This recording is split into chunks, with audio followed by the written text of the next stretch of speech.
तर दसरा मेळाव्यावरून राजकारण तापलेले दोन्ही शिवसेनेकडून टीजर जारी झालेला आहे। भगवे विचार आणि भगवत रक्त असं या टीजर मधून सांगितलं जातंय। शिंदेंच्या सेनेचा हा टीजर आहे ज्यानं डिवचलाय। विचार ठाकरेंचा आवाज महाराष्ट्राचा, ठाकरे सेनेचा देखील हा टीजर आता जारी झालाय। शिंदेंचा आझाद मैदानावर तर ठाकरेंचा शिवतीर्थावरती दसरा मेळावा होणार आहे।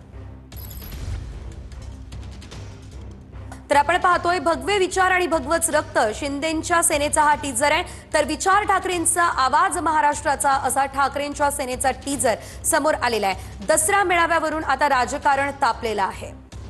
दोन्ही शिवसेनेकडून आपले टीजर जे आहेत ते आता रिलीज करण्यात आलेले आहेत, जारी करण्यात आलेले आहे आणि या दोन्ही टीजरच्या माध्यमातून एकमेकांवरती निशाणा साधण्यात आलेला आहे।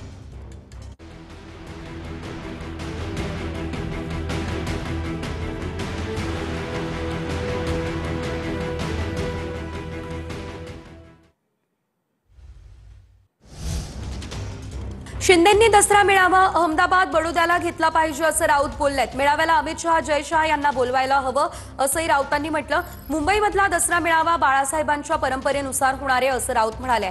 तर ठाकरे गटाने हिंदुत्व सोडलंय असं प्रताप सरनाईक म्हणताय। हिंदुत्वाचे विचार खऱ्या अर्थानं एकनाथ शिंदे मांडू शकतात असंही सरनाईकांनी म्हटलंय।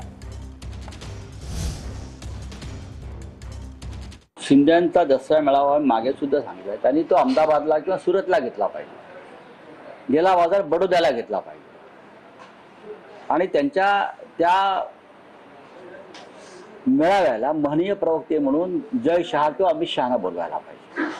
आता ते पाकिस्तान बरोबरची मॅच वगैरे खेळून आले, त्याच्यामुळे ते निशाणे पाकिस्तान आहेत। पण मुंबईतला दसरा मेळावा हा माननीय बाळासाहेब ठाकरे यांची जी परंपरा आहे त्यानुसार उद्धव ठाकरे यांच्या नेतृत्वाखालच्या शिवसेनेचे, बाकी सगळं बोगस आहे। स्थिती आहे। शिवसेना प्रमुख आदरणीय बाळासाहेबांचे विचार, धर्मवीर आनंद दिघे साहेबांचे विचार घेऊन एकनाथ शिंदे साहेब मार्गक्रमण करतायत आणि खरा हिंदुत्ववादी पक्ष हा एकनाथ शिंदे साहेबांच्या नेतृत्वाखालील शिवसेना पक्ष आहे आणि त्या माध्यमातून आम्ही हिंदुत्वाचे विचार देतोय। समोरची लोक काय करतायत, समोरच्या उभाटाच्या लोकांनी हिंदुत्व तर सोडलेलं आहे, कारण शेवटी महाविकास आघाडीचे जे काँग्रेसची लोक आहे, समाजवादी पक्ष आहे, इतर पक्ष आहे, त्यांच्याबरोबर ते हिंदुत्वाचा विचार मांडू शकत नाही। हिंदुत्वाचा विचार खऱ्या अर्थानं जर कोणी मांडेल तर ते एकनाथ संभाजी शिंदे। तर आपण पाहिलं एकंदरीत राऊतांनी ही शिंदेंवरती टीका केलेली होती आणि राऊतांच्या टीकेला सरनाईकांनी उत्तरही दिलेलं आहे। शिंदेंनी दसरा मेळावा अहमदाबाद किंवा बडोद्याला घ्यायला हवा असं राऊत म्हणालेले आहेत, मात्र आता त्याला सरनाईक यांनी उत्तर सुद्धा दिलेलं आहे। दोन्ही शिवसेनेचे टीजर समोर आले आणि त्यानंतर संजय राऊत यांनी खरं तर या संदर्भात आपली प्रतिक्रिया दिली आणि त्या दरम्यान शिंदेंच्या शिवसेनेवरती त्यांनी निशाणा साधला। मात्र हिंदुत्वाचे विचार खऱ्या अर्थानं एकनाथ शिंदेच मांडू शकतील असं सरनाईक म्हणाले।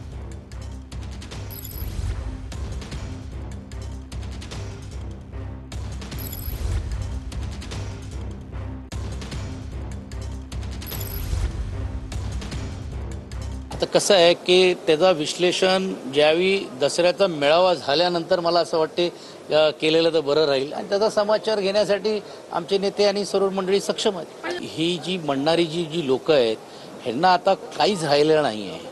पण एक गोष्ट नक्की आहे की कार्यकर्त्यांचा जो ओढ, नेते कदाचित त्यांच्याकडे जात असेल पण कार्यकर्त्यांचा ओढ आणि ज्याला आपण सर्वसामान्य लोकांनी समाजमधली जी प्रतिक्रिया आहे ही त्यांना कुठेतरी डायव्हर्ट करण्यासाठी अशातला हा एक संशोधन म्हणा किंवा प्रयोग करण्याचा त्यांचा दुर्दैवी प्रयत्न चाललेला आहे। ते मला असं वाटते मेळाव्यामध्ये त्याचा समाचार घेतल्यानंतर रखता येईल। ज्या पद्धतीनं गेल्या काही वर्षांपासून उभाटा गटानं वंदनीय बाळासाहेब ठाकरे यांचे विचार सोडून दिलेत आणि हिरवी पिल्लावळ माजवण्याचा प्रयत्न संजय राऊत आणि उभाटा गट यांच्याकडनं केला जातोय, त्यामुळे माझं संजय राऊत यांना आव्हान आहे, तुम्ही जय शहा किंवा अमितभाई शहा यांचं नाव घेण्यापेक्षा तुमच्या दसरा मेळाव्याला असदुद्दीन ओवेसींना बोलवा, तुमच्या दसरा मेळाव्याला सज्जाद नोमानींना बोलवा आणि तुमच्या दसरा मेळाव्याला कमी पडलं तर राहुल गांधी यांना देखील बोलवा।